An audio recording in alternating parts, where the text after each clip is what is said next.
Bienvenidos a todos y a todas. Estamos acá muy contentos y contentas en esta edición del FESAL por tener la gracia, la posibilidad, la alegría de poder homenajear a Fernando Spinner a través de su cine. Un director, como hemos escrito en la página del festival y en todas las entrevistas que nos han hecho, que recorre un poco distintos géneros en el marco de lo que es la posibilidad de hacer cine en nuestro país y que ha sido posible ver en sus imágenes distintas maneras y modos de ver la Argentina desde otros lugares. Es así que hoy lo tenemos y le agradecemos muchísimo la posibilidad de poder ver aquellos cortometrajes que incluso no veíamos hace tiempo, recuperar las películas como Adiós querida Luna, poder empezar a ver y a reflexionar incluso con él mismo sobre su propia historia, su propio pasaje de los recuerdos, las imágenes y la memoria en la boya. Pero no me voy a extender en hablar de su cine porque podría estar horas hablando, sino que le voy a dar la bienvenida a Fernando y a Lisandro, que es nuestro periodista invitado para la entrevista de hoy. Bienvenidos a ambos y los queremos escuchar. Gracias, Lía. Re lindo todo lo que dijiste. Es un placer, la verdad, ¿Qué sí, tal, estar en este Lisandro? espacio. Bien, muy bien, un placer estar en este espacio con vos, Fernando. Obviamente, para cualquiera que le interesa el cine, conocer en profundidad tu obra es más que importante. Y si hablamos un poco del cine, bueno, pensaba un poco en tu formación y tu estudio en Roma, ¿no? En el Centro Experimental de Roma. Me imagino que eso, como para cualquiera que ha estado ahí, debe haber sido clave, me imagino, hasta el día de hoy, ¿no? ¿Cómo fue estudiar en el Centro Experimental, cine en el Centro Experimental de Roma? Bueno, fue efectivamente una experiencia extraordinaria. Yo estudié allá a principios de los 80 y era una época en la que todavía estaba vivo el gran cine italiano. Todavía vivían los grandes autores que dio el cine italiano y estaban haciendo películas.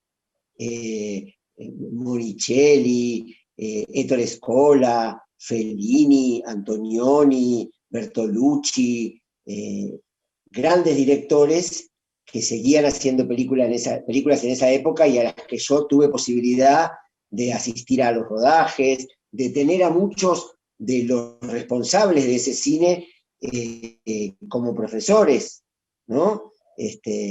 Tuve profesores como Carlo Di Palma, director de fotografía de Antonioni, y después de Woody Allen, como Furio Scarpelli, guionista de casi toda el gran cine, la comedia, la italiana,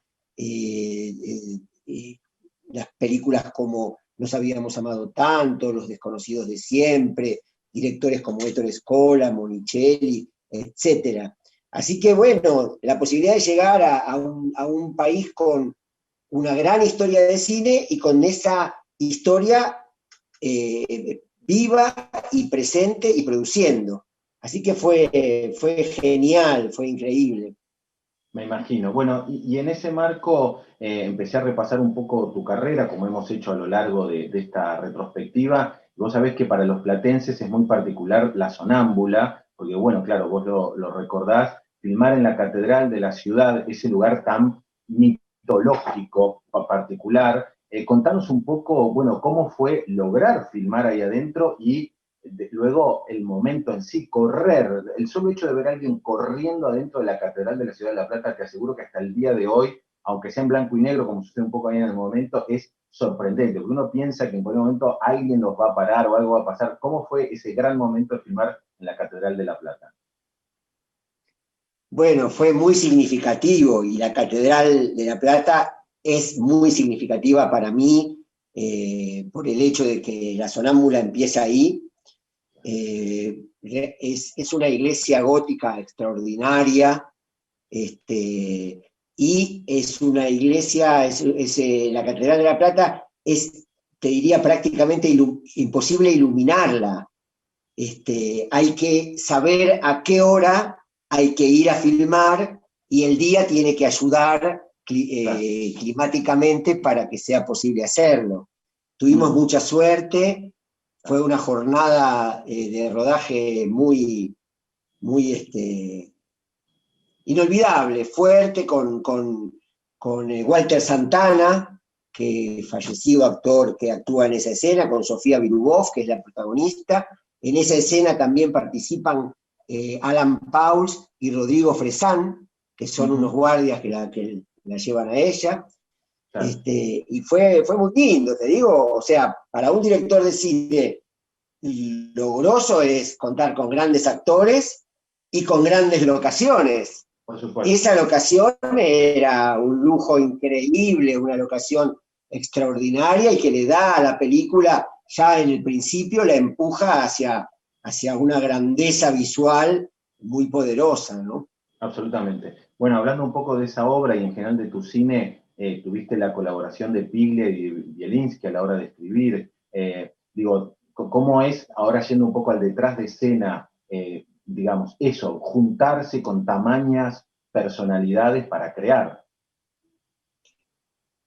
Bueno, ese te diría que como juntarse con amigos, digamos, o sea, en el caso de Ricardo Piglia, yo había tenido la posibilidad de conocerlo a través de Lorenzo Quinteros, que yo estaba haciendo en esa época una serie en Canal 13, que él era uno de los protagonistas, que era Zona de Riesgo, y había leído sus novelas Respiración Artificial y La Ciudad Ausente, así que, bueno, fui con mucho respeto y admiración a proponerle llevar adelante este proyecto. Era mi primer película y él fue muy generoso y rápidamente le interesó. Yo tenía escrito una primera versión, así que se introdujo a ese mundo que tenía mucho que ver con el mundo de La Ciudad Ausente. Y fue, bueno, fue genial. Gracias a ese trabajo nos hicimos amigos. Tiempo después viajamos a Madrid para la presentación de La Sonámbula, y él me propuso hacer Los Siete Locos y los Lanzallamas, de Roberto Art, en la televisión pública, que codirigimos con Anna Peterberg. Fue una adaptación de él, y él quería que fuera yo quien lo dirigiera, así que bueno, una persona que es una alegría haberla conocido y haber compartido experiencias artísticas. Y en el caso de Fabián Bielinski, nosotros éramos muy amigos, habíamos escrito previamente con Fabián y con Pablo de Santis el guión de Bajamar, una serie de TV que hicimos a mitad de los 90, de 4 capítulos, hecha en cine, con un gran elenco y un gran equipo. Y bueno, fue natural que él había sido además asistente de dirección de Bajamar, así que nada, un gran amigo a quien admiraba mucho y de quien aprendí muchísimo de cine, ¿no? Cuando hablaba de La Sonámbula y pensando un poco en varias de tus pelis, pienso en el género de lo fantástico, ¿no? Digo de lo fantástico cuando hay otro tiempo y espacio, ¿sí? Cuando de repente el tiempo y espacio del espectador no es el mismo de la obra. Me parece atrapante esa idea, ¿sí? ¿Cómo, digo, porque después hablamos un poco de tu próxima peli que va en ese sentido, pero me parece que en general, o yo desde mi subjetividad, creo que mucho de tu obra trabaja esta idea de distintas maneras, pero en definitiva con el eje de lo fantástico, otro tiempo y espacio, ¿no? Con toda la amplitud que se puede usar para esos dos conceptos. ¿Es un recurso clave para vos? ¿Lo pensás esa idea de construir nuevas realidades? Yo creo que lo expresás de una manera muy clara. Coincido con lo que vos decís, porque si bien es un desafío mucho más difícil y complejo, porque cuando uno hace realismo, y hay grandes películas realistas, digamos, no es que haya un género mejor que otro, pero cuando uno hace realismo, ya inicia la película y eso es como lo que acabás de ver afuera del cine, digamos. Entonces ya estás ahí, venís de ahí y estás ahí. En cambio, cuando vos abordás un género, construís una dimensión única, que es la que está transcurriendo en la película, y que entonces hay que hacerle pilares muy sólidos y pensar mucho y trabajar mucho, indagar, buscar, probar, porque lo que construyas es lo que sostiene al mismo tiempo. Entonces, efectivamente sí, a mí me gusta mucho ese desafío de construir un universo, ¿no? Que es único y que transcurre en el momento que la película funciona. En el caso de La Sonámbula, que hablábamos recién, es una hipótesis de futuro onírica. Entonces, eso la hace más única todavía, digamos, ¿no? Que le comento a los espectadores que iba a ser el 2010. Digo, la película es de los 90 y vos planteabas un futuro distópico en el 2010, ¿sí? Con lo cual siempre interesante de jugar, bueno, ¿qué fue nuestro 2010 y y cuál vos lo pensabas? Me encanta esa creación, digamos, eso, ¿no? Total, total, coincido plenamente. Y en algún sentido también eso mismo sucede con Abayay, porque si bien Abayay es un western de gauchos, es construir un tiempo pasado al que no podemos del cual no podemos tener una verdad unívoca, sino que es una construcción y que en su construcción está sus propios sostén o su dificultad de sostenerse. Absolutamente, ¿no? absolutamente. Y lo mismo con Adiós querida luna. Tal cual, tal cual. Es un rasgo muy identitario. Así que bueno, sí, coincido y es parte, totalmente, y es parte de una identidad personal de la cual, bueno, también estoy dispuesto a correrme, ¿no? Y a probar otra cosa, pero que de algún modo determina bastante, si uno ve películas tan distintas, decir, bueno, las quiero enmarcar, un poco es lo que vos dijiste, ¿no? El modo de enmarcarla. Claro. Bien, ¿y de qué vendrá Inmortal, tu próxima peli? Que la esperamos con muchas ganas y que tiene un elenco que ya sabemos, Belén Blanco, Daniel Fanego, digo, entre otros varios.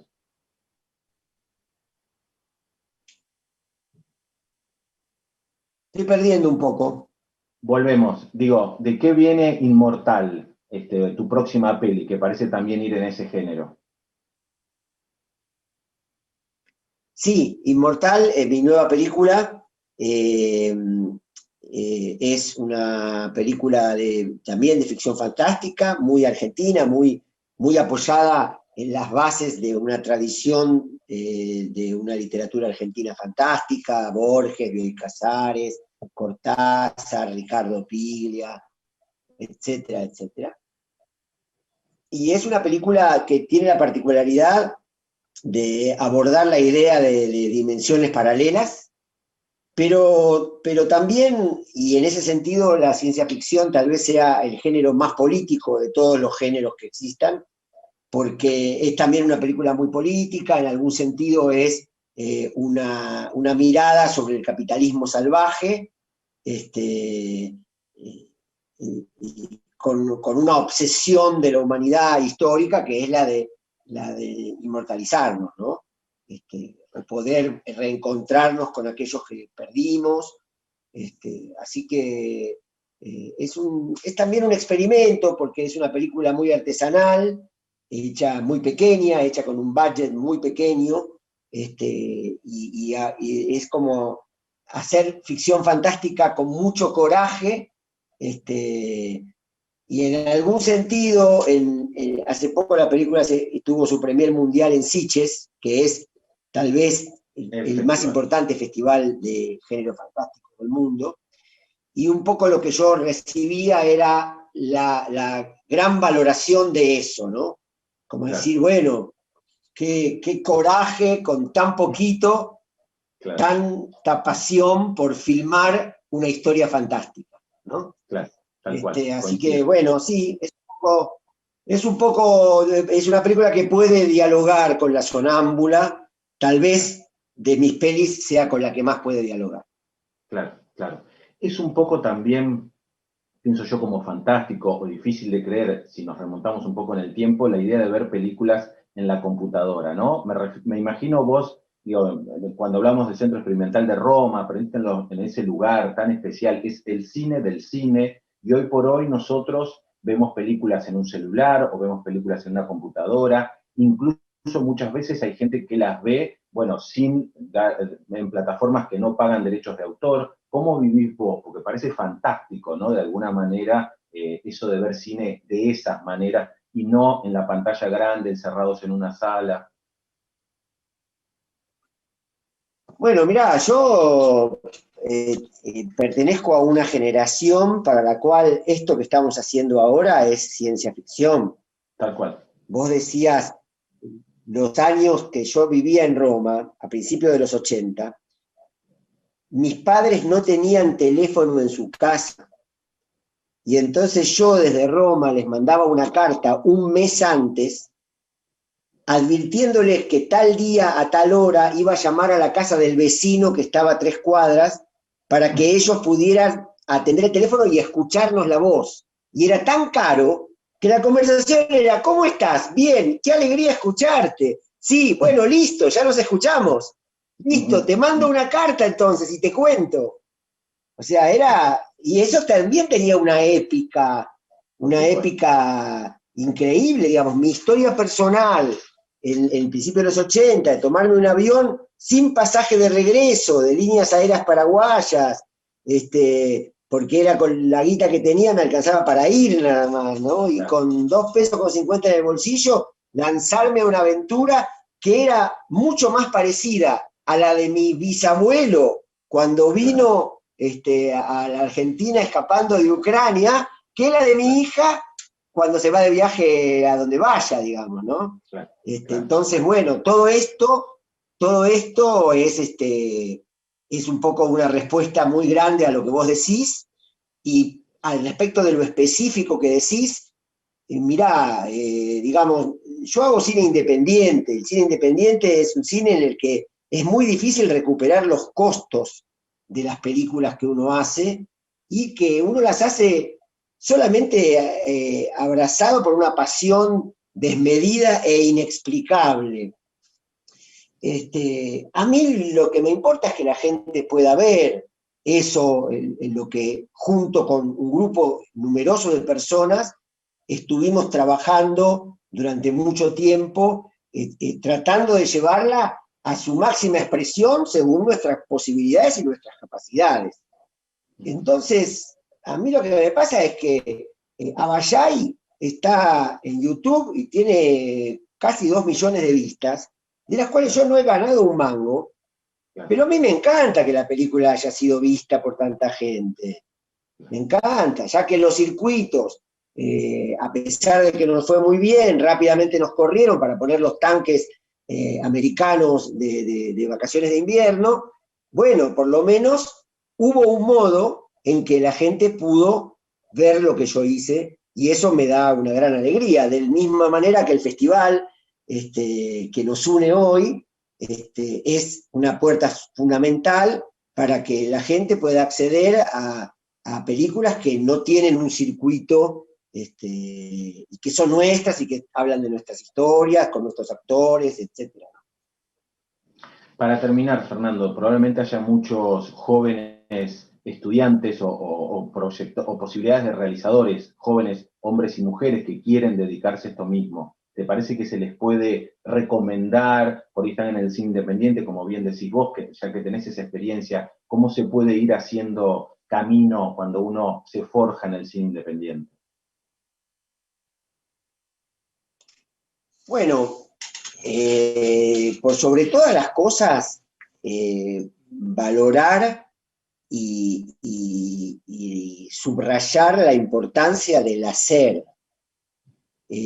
Muchas veces uno espera las condiciones óptimas para hacer cosas, y yo creo que está bien, porque es un modo de cuidar, es una manera de cuidar lo que uno va a hacer, pero en lo personal yo siempre elegí poder hacerlo, encontrar ese equilibrio con la realidad y en la realidad, de poder hacerlo, de poder producirlo con las dificultades que existan, porque eso es lo que te construye realmente, porque la construcción de un cineasta es poder probar, poder comprobar, poder escuchar al espectador, poder realimentarse de eso, repensar, volver a...